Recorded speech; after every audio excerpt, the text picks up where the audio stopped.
오늘도 이렇게 주님을 향한 소망으로 젊은 예배에 오신 모든 분들을 주님의 이름으로 환영하고 축복합니다. 우리 옆에 있는 분들과 인사 한번 나누실까요? 내가 죽으면 주님이 사십니다. 다시 한번 합시다. 내가 죽으면 주님이 사십니다. 네, 제가 지금 얼핏 너가 죽으면이라고 들은 것 같은데 아니죠, 여러분? 네, 너가 죽으면 말고 내가 죽으면 오늘은 나는 완전히 죽고 주님이 완전히 사시는 시간이라는 제목으로 레위기 말씀을 좀 나누도록 하겠습니다. 제가 봤을 때는 개역개정 성경보다 세번역 성경이 이 말씀을 이해하기에는 좀 더 우리가 이해하기가 좋을 것 같아서 세번역 성경으로 제가 한 절, 여러분이 한 절, 레위기 1장 1절에서 9절까지 이렇게 교독을 해볼게요. 제가 먼저 읽겠습니다. 주님께서 모세를 회막으로 부르시고 그에게 말씀하셨다.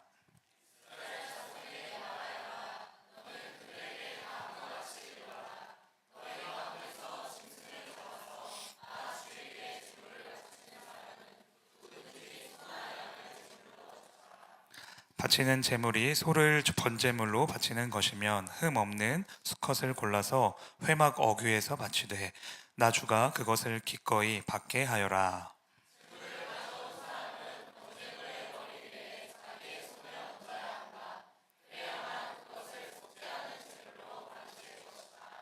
그런 다음에 제물을 가져온 사람은 거기 주 앞에서 그 수송아지를 잡아야 하고 아론의 혈통을 이어받은 제사장들은 그 피를 받아다가 회막 어귀에 있는 제단 둘레에 그 피를 뿌려야 한다.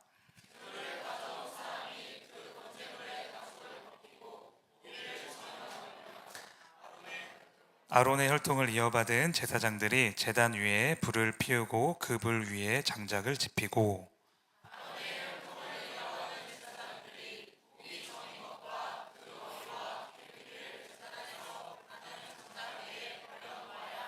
같이 읽겠습니다. 제물을 가져온 사람이 내장과 다리를 물에 씻어주며 제사장은 그것을 모두 제단 위에다 놓고 불살라야 한다.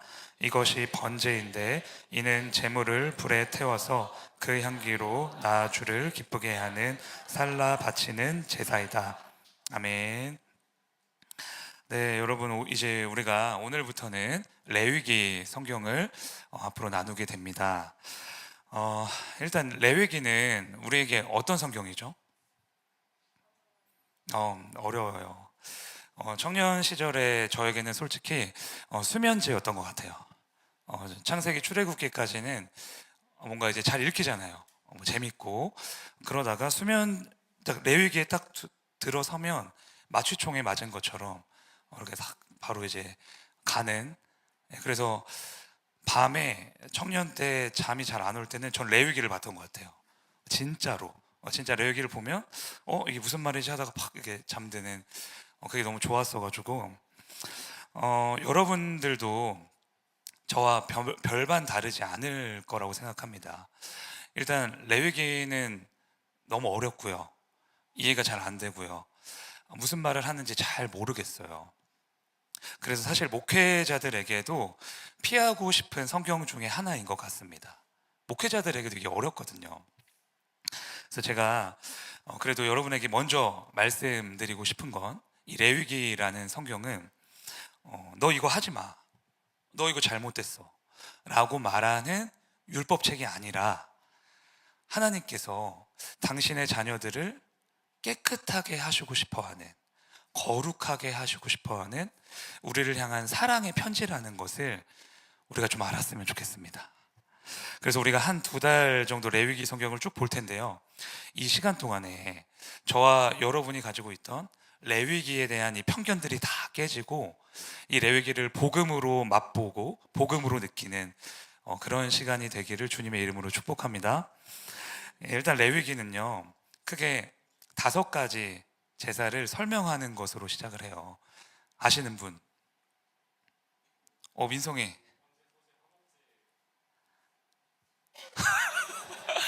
좋았어. 여기까지 좋았어. 3개. 번제, 소제, 화목제, 속죄죄, 하나 더 뭐 있죠? 속 건제. 네, 우리 민성이한테 상품을 넣고 박수 한번. 최고. 네, 번제, 소제, 화목제, 속죄제, 속건제, 이렇게 5가지가 레위기에서 대표적으로 말하는 제사입니다. 뭐 이렇게 농산물을 바치는 요제도 있고 재물을 흔들어서 바치는 거제도 있지만 대표적으로 꼽자면 이 5가지.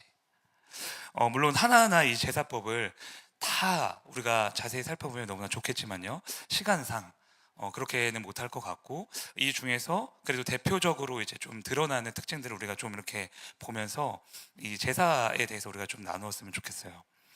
오늘 우리가 나눌 제사법은요, 레위기의 5가지 제사 중에서도 일반적이고 가장 대표적인 번제입니다. 번제는요, 가장 일반적인 제사라서 그냥 기쁠 때나 아니면 하나님께 어떠한 기도 제목을 서원할 때나 아니면 하나님한테 저 이거 잘못했어요 라고 회개할 때나 이렇게 일상에서 그냥 드리는 그런 일반적이고 아주 대표적인 제사였습니다.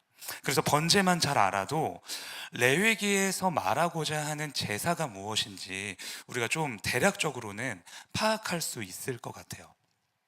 먼저 번제는 이미 이름 안에 의미가 담겨져 있는데, 번제에서 번은 불에 태우다 라는 뜻이거든요. 그러니까 모든 그러니까 재물을 잡아서 그 모든 것을 불태워서 그 향기로 하나님을 기쁘시게 하는 제사가 바로 번제였어요. 자, 레위기 1장 9절 한번 볼까요? 같이 한번 읽겠습니다. 시작. 그 내장과 정강이를 물로 씻을 것이요, 제사장은 그 전부를 제단 위에서 불살라 번제를 드릴지니 이는 화제라, 냄새니라. 아멘. 여기서 화제는 번제의 다른 말입니다. 불로 다 태워버린다는 뜻이니까, 즉 번제는 무엇입니까? 제사의 모든 것을 불살라서 그 향기로 하나님을 영화롭게 하는, 하나님을 기쁘시게 하는 그런 제사라는 거예요. 여기서 근데 중요한 게 있죠. 전부를 불살라야 한다. 모든 것을 불살라서 하나님께 드려야 한다. 저럼 하나님께 드리는 제사는요, 우리가 지금 드리는 이 예배는 우리의 전부를 드리는 제사여야 한다는 것입니다. 우리 삶의 일부분이 아니라, 내 믿음의 일부분이 아니라, 내 삶의 일부분을 가져와서 여기서 쓰고 있는 게 아니라 나의 중심과 나의 마음과 나의 삶 전부를 주님께 온전히 드리는 시간, 내 삶의 전부를 걸고 마음과 목숨과 뜻을 다해 하나님께 나를 온전히 드리는 시간이 바로 우리가 지금 드리고 있는 예배다. 그래서 우리가 잘 아는 이야기가 하나 있어요. 가인과 아벨이 제사를 드렸는데, 가인의 제사는 받지 않으시고 아벨의 제사는 딱 받으셨잖아요. 이 문제에 대한 논쟁이 굉장히 많습니다. 왜 어떤 사람의 것은 받으시고 이 사람의 것은 안 받으셨을까? 어떤 분이 이렇게 말씀하시더라고요. 아벨은 양의 새끼, 그러니까 고기를 하나님께 드렸고, 가인은 농산물, 곡식을 하나님께 드렸기 때문에 하나님께서 그런 그 재물의 퀄리티를 따지셔서 받고 받지 않으셨다, 이렇게 말씀하시는 분도 계시고요. 또 어떤 분은 그렇게 말씀하시더라고요. 아벨은 양의 첫 새끼를 드렸다, 이렇게 나오거든요. 그래서 처음 소유를 하나님께 드렸고, 가인은 그냥 자기가 가지고 있는 걸 아무거나 그 중에서 아무거나 골라서 그냥 이렇게 드렸기 때문에 하나님께서 그 정성을 보시고 받고 받지 않으셨다, 이렇게 말씀을 하시더라고요. 여러분들 어떻게 생각하세요? 뭐가 정답일까요? 네, 우리 말씀을 보면서 같이 한번 확인해 봤으면 좋겠습니다. 창세기 4장 4, 5절인데요. 같이 한번 읽겠습니다. 시작. 아벨은 자기도 양의 첫 새끼와 그 기름으로 드렸더니 여호와께서 아벨과 그의 제물은 받으셨으나 가인과 그의 제물은 받지 아니하신지라. 가인이 몹시 분하여 안색이 변하니. 말씀 잠시만 띄워주세요. 자, 여기서 좀 크게 되어 있는 글자가 보이시죠? 네, 뭐랑 뭐죠? 아벨과 가인. 자, 여러분 잘 보세요. 하나님께서는 아벨의 제물만 받으신 게 아니라, 가인의 제물만 받으신 게 아니라 아벨과 그의 제물을 받으셨고 가인과 그의 제물을 받으셨습니다. 이해되세요? 제물이 무엇이냐, 제물이 어떠한 상태냐로 그 제사를 받고 안 받고 하신 게 아니라 가장 먼저 예배를 드리는 사람을 모셨다는 거예요. 예배를 드리는 사람의 중심, 예배자의 중심이 정말 온전히 주님을 향해 있는가, 전부를 하나님께 드리고 있는가, 정말 하나님께서 우리에게 말씀하신 것처럼 우리의 온 마음과 정성과 뜻과 목숨을 다해 하나님께 드리고 있는가, 이 한 번의 예배에 나의 인생을 걸고 있는가, 이걸 보셨다는 거죠. 아벨은 이 부분에서 하나님을 흡족하게 한 거고 가인은 이 부분에서 하나님을 흡족하게 하지 못한 거예요. 여러분, 그러니까 이 예배에서, 우리가 매일 드리는 예배에서 가장 중요한 건 무엇입니까? 우리 자신이 거룩한 산 제물이 되어서 하나님께 온전히 올려줘야 된다는 거예요. 구경꾼처럼 예배 드리는 게 아니라 내가 이 예배에 전부를 걸겠다라는 마음을 가지고 적극적인 참여자가 되어서 예배를 드리는 거죠. 그런데 제가 요즘에 한국 교회를 보면서 또 우리 젊은 세대를 보면서 가슴 아픈 게 딱 하나가 있어요. 너무 안타까운 점 중에 하나는 이제 현대 그리스도인들이, 또 특히나 우리처럼 젊은 이제 사람들이요, 예배에 구경꾼이나 심사위원처럼 점점 변하고 있지 않은가. 예를 들어서 단편적으로요, 얼마나 훌륭한 서비스를 나에게 제공하는가가 교회를 선택하는 기준이 되어 버렸습니다. 내 마음에 꼭 맞는 세련된 설교, 훌륭한 시설, 아이들을 믿고 맡길 수 있는 주일학교 시스템, 성경책을 굳이 들고 오지 않아도 말씀을 볼 수 있는 TV와 전광판이 설치되어 있어야 하고, 내 귀를 흡족하게 해줄 만한 찬양팀과 성가대의 실력이 있어야 되는 거예요. 나에게 이런 서비스를 제공해줘야 돼. 나한테 이런 서비스를 제대로 안 해주네? 그러면 교회를 옮겨서 어디로 가요? 대형 교회로 가는 거예요. 동네에 있는 중소형 교회들은 점점 작아지고 젊은이들은 다 썰물처럼 빠져들고 대형 교회로만 수평 이동을 해서 거기에만 젊은이들이 모이는 이 현상이 지금 한국 교회에 실제로 일어나고 있습니다. 그리고 대형 교회가 좋은 건 웬만하면 건들지 않는다는 거죠. 건들지 않아. 사람이 너무 많아서. 그러니까 주일날 예배를 드리고 가서 예배를 이제 드리고 훌륭한 서비스를 받고, 야, 오늘도 내가 훌륭한 서비스를 받았네. 그럼 오늘 목사님 설교는 한 80점, 성가대는 한 50점, 대표 기도는 한 30점, 이렇게 평가를 하고 집으로 돌아가는 거죠. 그런데 여러분, 언제부터 이 하나님께 드리는 예배가 우리가 서비스를 제공받는 시간이었나요? 성경에서는요, 그렇게 말한 적이 단 한 번도 없습니다. 우리가 서비스를 받는 게 아니라 우리가 주님을 서비스하기 위하여, 내 삶의 모든 것을 걸고 주님을 바라보기 위하여 우리는 이 자리에 매일매일 모이는 거예요. 나의 모든 죄악을 여기서 다 토해내고 토해진 그 심령에 주님의 생명의 말씀을 채우기 위해서 우리는 지금도 이 자리에 서서 예배를 드리고 있는 겁니다.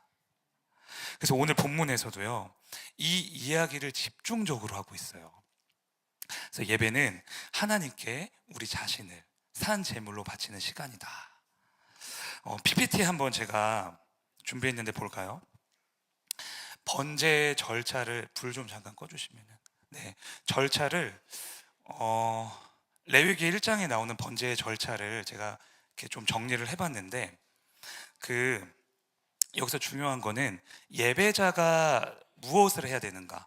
그러니까 제사를 드릴 때 예배자의 역할과 제사장의 역할이 따로 구분되어 있거든요. 그런데 예배자는 무엇을 해야 되는가 집중하면서 한번 봐보세요. 자, 1번. 예배자는 뭘 합니까? 안수도사를 해요. 재물을 가지고 와. 흠 없는 재물을 가지고 와서 소나 양의 머리 위에 자신의 손을 대고 안수를 합니다. 여러분, 안수를 왜 할까요? 네, 맞아요. 안수를 하면서 나의 죄가 아무런 죄가 없는 이 짐승에게 다 전가되는 거예요. 그 후에 짐승을 도살합니다. 이 짐승이 나를 대신해서 내가 받아야 할 무시무시한 죽음의 형벌을 대신 받는 거죠.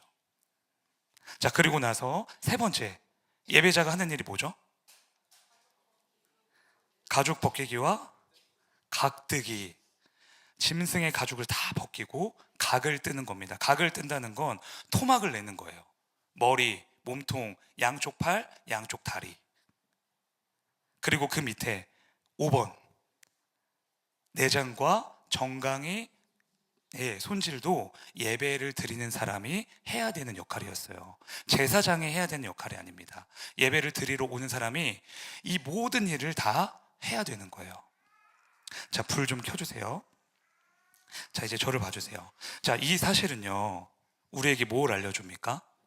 제사를 드리러 온 사람은요, 반드시 자신의 손으로 제물을 죽여서 드려야 한다는 거예요.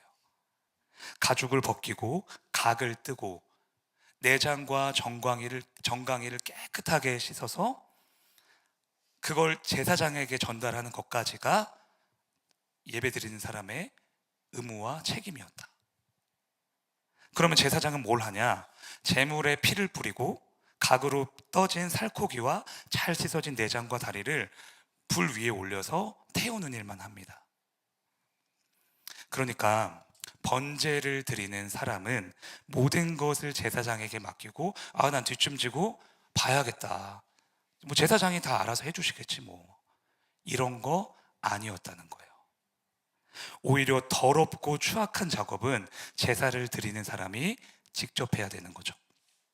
지위 고하를 막론하고 짐승의 목을 칠 때 튀어나오는 그 피를 내 얼굴과 손에 다 뒤집어 쓰고, 가죽을 벗기고 각을 뜰 때 울부짖는 그 짐승의 절규를, 비명소리를 다 들어야 하고, 제사를 드리면서 계속 내장과 그 정강이를 씻으면서 역겨운 악취를 다 감수해야만 했어요. 결국 제사를 드리는 사람은 이 모든 과정을 하면서 참혹한 죽음을 보면서 뭘 느끼게 될까요, 여러분? 상상 한번 해보셨어요? 레위기 1장을 보면서, 제사 드리는 사람이 하는 역할을 보면서 이 사람이 정말 제사를 드리면서 무슨 생각을 했을까? 제가 깊이 이렇게 좀 무슨 생각을 했을까 들어가 보니까 그랬을 것 같아요. 나의 죄가 이렇게 끔찍한 거였구나, 이렇게 무시무시한 거였구나, 이 흠 없는 재물이 이렇게 처참하게 죽을 정도로 하나님 앞에 지은 나의 죄가 정말 너무나 두렵고 너무나 중대하고 너무나 컸던 거구나, 그걸 깨달았을 거예요. 그러면서 죄인 된 자신의 목을 치는 심정으로 재물의 목을 칩니다. 철저히 내가 죽는 거죠. 번제를 드리면서요, 그냥 재물만 죽는 게 아니라 나의 더러움이 죽고, 나의 오름이 죽고, 나의 교만이 죽고, 하나님 앞에서 내가 해왔던 모든 불순종과 원망과 그런 것들이 다 죽는 거예요. 그리고 동시에 재물과 함께 죽어버린 이 심령에요, 하나님의 은혜가 자리 잡기 시작합니다. 비록 제사를 드리고 돌아가는 그의 옷은 피투성이로 다 물들어 있지만, 얼굴과 모든 손은 재물의 피로 시뻘겋게 되어 있지만, 돌아가는 그의 영혼은요, 기쁨으로 충만한 거예요. 재물과 함께 죽어버린 자신의 심령 속에 주님이 나의 주인으로 자리 잡으셨기 때문입니다. 나는 완전히 죽고 주님이 완전히 사시는 그 경험을 예배 가운데 깨닫는 거죠. 그래서 집으로 돌아가는 발걸음은요, 주님을 향한 감사와 기쁨과 소망으로 가득 차 있는 거예요. 여러분, 예배는 바로 이런 겁니다. 우리가 완전히 죽고 주님이 완전히 사시는 시간이에요. 그날 예배를 통해 선포되는 하나님의 말씀이 어떤 말씀이든지 그 말씀 앞에 우리 자신을 철저히 죽이고 그 가난한 심령으로 하나님의 은혜를 구하고 맛보는 시간인 거죠. 그래서 이렇게 우리가 죽을 때 우리의 심령 속에는요, 그날 말씀하시는 하나님의 말씀만 남게 됩니다. 그러면 말씀이 우리를 이끄는 삶, 말씀이 우리를 인도하는 삶, 말씀이 우리를 승리로 역사하시는 그 삶을 실제로 살게 되는 거예요. 이런 예배가 사람을 살리고 변화시키는 거죠. 그러므로 사랑하는 성도님들, 우리 형제 자매님들, 예배를 드릴 때마다 조금 고통스러울 수도 있습니다. 조금 하기 싫을 수도 있어요. 그렇지만 그럴 때마다 나의 은밀한 죄악까지 다 토해내시고 오늘 말씀하시는 이 하나님의 말씀 앞에 철저하게 굴복하시길 바랍니다. 내가 죽으면 주님이 나를 살리실 줄로 믿습니다. 깨끗한 심령 위에 하늘의 복이 부어지는 거예요. 여러분, 그런데 우리가 예배를 드리면서요, 한 가지 더 좀 기억해야 되는 사실이 하나 있습니다. 구약 시대에는 우리가 보는 것처럼 매번 재물을 잡고 죽이고 막 불태우고 이런 걸 계속 해야 됐거든요. 그런데 인간의 죄가 끝나질 않는 거예요. 하나님을 대적하고 불평과 원망을 일삼고 세상과 우상을 더 사랑하고, 하나님께서 선지자를 통해 당신의 종들을 통해 그렇게 하지 마, 너 그러면 안 돼, 너 진짜 그러다 죽어, 이렇게 선포하시고 말씀하셨는데도요, 듣질 않아요. 결국에 구약 시대를 통해서 밝게 드러나는 게 뭐예요? 인간은 죄를 이길 수 없다는 거예요. 그래서 예수님이 직접요, 속죄의 제물이 되셔서 우리를 위해 대신 죽으시는 어린 양이 되셔서 우리를 찾아오십니다. 십자가의 보혈로 머리부터 발끝까지 우리의 영혼을 온전하게 다 씻어주시는 거예요. 그래서 이 제사는 구약 시대처럼 계속 드려야 되는 제사가 아니라 단 한 번의 제사였고요, 그리고 우리를 죄와 사망과 저주에서 완벽하게 구원하는 영원한 제사였습니다. 여러분, 한번 볼까요? 히브리서 10장 14절과 17절 18절 말씀을 이어서 같이 읽겠습니다. 시작. 그가 거룩하게 된 자들을 한 번의 제사로 영원히 온전하게 하셨느니라. 또 그들의 죄와 그들의 불법을 내가 다시 기억하지 아니하리라 하셨으니 이것들을 사하셨은즉 다시 죄를 위하여 제사 드릴 것이 없느니라. 아멘. 여러분, 14절 말씀에 온전하다, 이 단어는요, 완성하다, 끝마치다 라는 뜻입니다. 예수님이 끝나지 않을 것 같았던 죄악을 당신의 죽음으로 끝내셨다는 거예요. 완성하셨다, 다 이루셨다. 죄와 죄의 권세를 십자가의 권세로 말미암아 이미 이기셨다는 것입니다. 이 죄의 문제가 해결되었기 때문에 예수님을 믿음으로 영접한 우리는 죄인이 아니라 의인이 되는 것이고요, 거룩한 하나님의 자녀가 되는 것이고, 이 땅에서도 천국을 누리고 맛보는 영광스러운 존재가 된 줄로 믿습니다. 그래서 방금 읽은 히브리서에서 이렇게 말하고 있죠. 다시는 죄를 위하여 제사 드릴 게 없다. 구약 시대처럼 다시는 그렇게 제사를 드리지 않아도 된다는 거예요. 왜? 예수님이 직접 제물이 되셔서 십자가 위에서 단 한 번의 제사로 모든 것을 다 끝내셨으니까, 우리의 죄와 사망과 저주를 이미 끝내셨으니까. 그러면 이제 신약 시대를 살아가고 있는 지금 우리는, 그럼 우리 뭘 해야 되는가? 이런 이제 물음표가 남죠. 예배를 드리는 모든 순간순간마다 나의 죄를 위해 죽으시고 부활하신 그 예수 그리스도를 발견하시고 맛보시고 그 사랑과 감격을 누리시고 기뻐하시면 됩니다.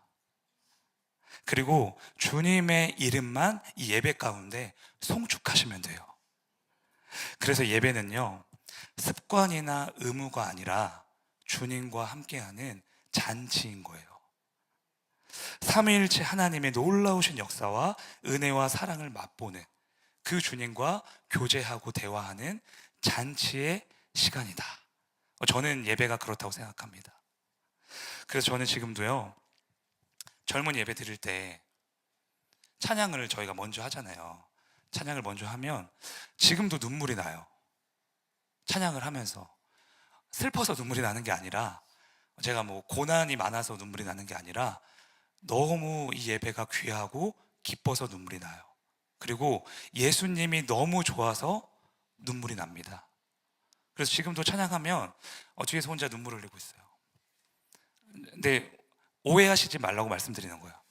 목사님 요즘 힘드신가 보다, 요즘에 뭐 고난이 많으신가, 그런 거 아니고 정말 이 예배가 너무 좋아서 예수님이 나 같은 자를 이렇게 세워주시고 나 같은 자를 사랑해 주시고 우리를 이 자리에 불러 모아 주셨다는 게 너무나 감격스럽고 벅차니까 맨날 그 벅찬 감정으로 이 단위에 섭니다. 그래서 여러분 예배 드리실 때 눈치 보지 마시고요, 마음껏 기뻐하시고 마음껏 누리시길 바랍니다. 예수님을 발견하고 예수님의 은혜와 사랑을 맛보며 오직 그분의 이름만 송축하시길 바랍니다.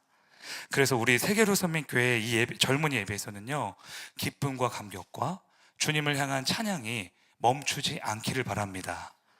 그래서 이제 우리 시간에 나는 예배자입니다 이렇게 찬양했으면 좋겠는데요, 모든 순간 주님을 예배하며 나는 죽고 주님이 사시는 우리의 인생이 되게 하여 주시옵소서, 이렇게 고백하면서 함께 찬양했으면 좋겠습니다.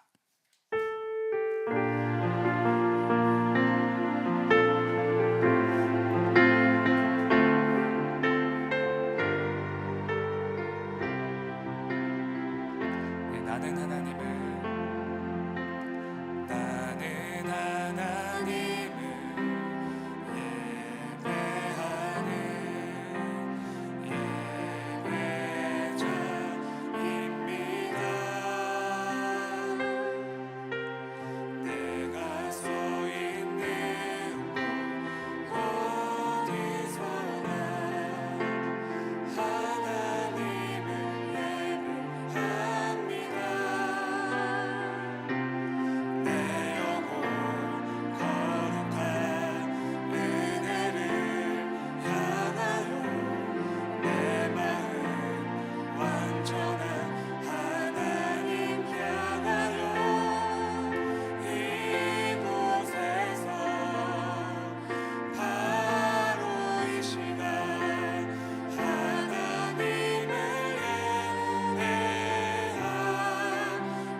처음부터 다시 한번 고백하겠습니다. 나는 하나님을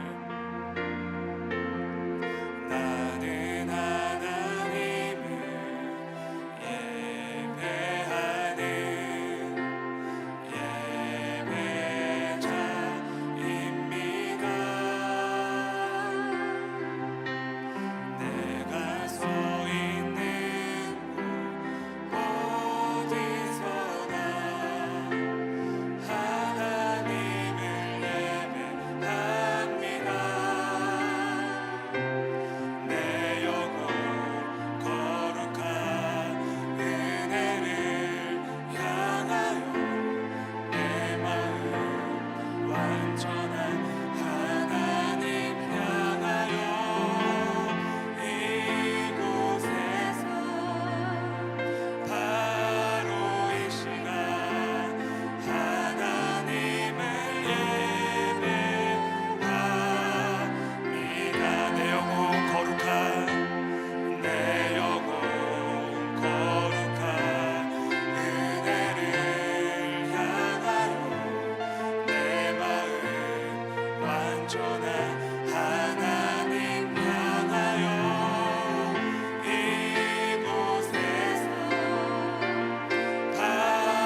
우리 눈을 감고 두 손을 들고 찬양합시다. 내 영혼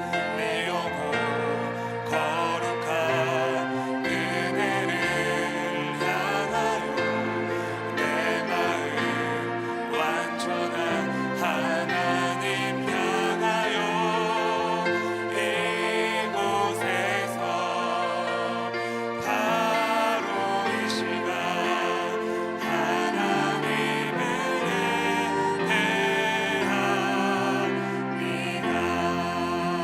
목소리로 고백할까요? 내 영혼 거룩한 은혜를 향하여 내 마음 완전한 하나님 향하여 이곳에서 바로 이 시간 하나님을 예배합니다.